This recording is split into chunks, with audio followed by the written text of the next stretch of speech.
নারীরা অনেকক্ষণ নাপাক থাকলে কি কি বিপদ হতে পারে শুনলে আশ্চর্য হয়ে যাবেন। এই জন্য মহিলা মা বোনদেরকে বলবো, বেশিক্ষণ নাপাক অবস্থা থাকবেন না। যদি বেশিক্ষণ নাপাক অবস্থা থাকে, মারাত্মক বিপদের মধ্যে পড়তে পারেন। এই জন্য আল্লাহ পাক রব্বুল আলামিন বলেন, ইয়া আইয়ুহাল্লাযীনা আমানু ইযা কুমতুম ইলাস সালাতি ফাগসিলু ওজুহাকুম وأيديكم إلى المرافق وامسحوا برؤوسكم وأرجلكم إلى الكعبين وإن كنتم جنبا فاطهروا। আল্লাহ তাআলা বলেন, হে ইমানদারেরা, যখন তোমরা সালাতের জন্য উঠবে, যখন তোমরা নামাজের জন্য প্রস্তুতি গ্রহণ করবে, তখন তোমরা ওযু করবে। ওযু করবার নিয়ম হলো মুখমণ্ডল ভালো করে ধৌত করা, দুই হাত কনুই পর্যন্ত ধৌত করা, মাথা 4 ভাগের 1 ভাগ মাসে করা, পায়ের টাকনু পর্যন্ত ধৌত করা। আল্লাহ পাক বলেন এগুলো হলো ফরজ, নামাজ আদায় করবার জন্য এই দরকার। আর ওয়া ইন কুনতুম জুনুবান ফাত্তাহারু, যদি তোমরা অপবিত্র হও তাহলে পবিত্রতা অর্জন করো। যেমন ফরজ গোসল, অনেক মহিলা মা বোনেরা সঠিক সময়ে ফরজ গোসল আদায় করে না। স্বামী স্ত্রী রাত্রে মিলন করেছে, স্বামী স্ত্রী সময় কাটিয়েছে, গোসল ফরজ হয়েছে, সকাল 10টা 11টা বাজে গোসল করে। রাসূল করিম সাল্লাল্লাহু আলাইহি ওয়াসাল্লাম বলেন তাদের উপরে আল্লাহর লানত।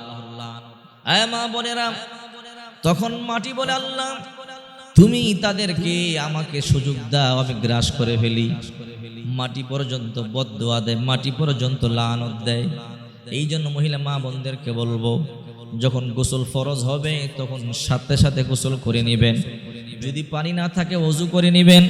বিশ্বনবী মুহাম্মদ সাল্লাল্লাহু আলাইহি ওয়াসাল্লাম বলেন, তোমরা যখন নাপাক হবে, অর্থাৎ যখন জুনুবি অবস্থায় থাকবে, তখন তোমরা পানি দিয়ে গোসল করে নিবে। গোসল করবার পানি না থাকলে ওযু করে নিবে।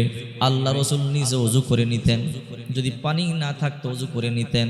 রাসূল সাল্লাল্লাহু আলাইহি ওয়াসাল্লাম যখনই গোসল ফরজ হইতো, আল্লাহ রাসূল সাথে সাথে গোসল করতেন, কখনো পানি থাকতো না, নবী ওযু করে নিতেন। যখন পানি আসতো আল্লাহর পয়গম্বর গোসল করে নিতেন। এই জন্য মহিলা মা বোনদেরকে বলবো, মারাত্মক বিপদের মধ্যে পড়তে পারেন। অনেক কন্যা বাগ থাকলে কি হয়, বিশ্বনবী মুহাম্মদ সাল্লাল্লাহু আলাইহি ওয়াসাল্লাম বলেন তাদের কাছে রহমতের ফেরেশতা আসে না।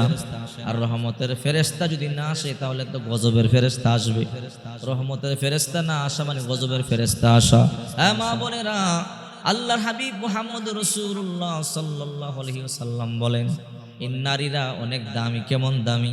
আল্লাহ রাসূল বলেন, যখন একটা কন্যা সন্তান একটা ঘরে জন্মগ্রহণ করে, ফেরেশতা এসে ওই কন্যার মাথার মধ্যে রেশমি রুমাল দিয়ে, জান্নাতের রুমাল দিয়ে এরকম জ্বলতে থাকে আর বলতে থাকে, হে কন্যা, এই ঘরের মানুষদেরকে সালাম দে, আসসালামু আলাইকুম ইয়া আহলাল বাইত। আর বলে এই কন্যা সন্তানকে যারা ভালোবাসবে, মুহাব্বত করবে, আল্লাহ পাক রব্বুল আলামিন তাদের জন্য একটা জান্নাত বরাদ্দ রাখছেন। আল্লাহ রাসূল বলেন, 2টা কন্যা সন্তান হইলে 2টা জান্নাত। এক সাহাবী দাঁড়ায় বলে, ইয়া রাসূলুল্লাহ, আমার তো 3 কন্যা সন্তান। আল্লাহ রাসূল বলেন, মান কানা লাহু সালাসু বানাতিন ইউরবিহিন্না ওয়া ইয়াকফিহিন্না ওয়া ইয়ারহামুহুন্না ফাকাদ ওয়াজাবা লাহুল জান্নাহ। আল্লাহ হাবিব বলেন, যার 3 কন্যা সন্তান হয়, সুশিক্ষায় শিক্ষিত করে, সৎপত্রস্থ করে, অর্থাৎ ভালো একটা ছেলের কাছে বিয়ে দেয়, আল্লাহর হাবিব বলেন ওই পিতা, ওই 3 কন্যার যেই পিতা, আল্লাহ তাআলা তার জন্য জান্নাত ওয়াজিব করে দেয়।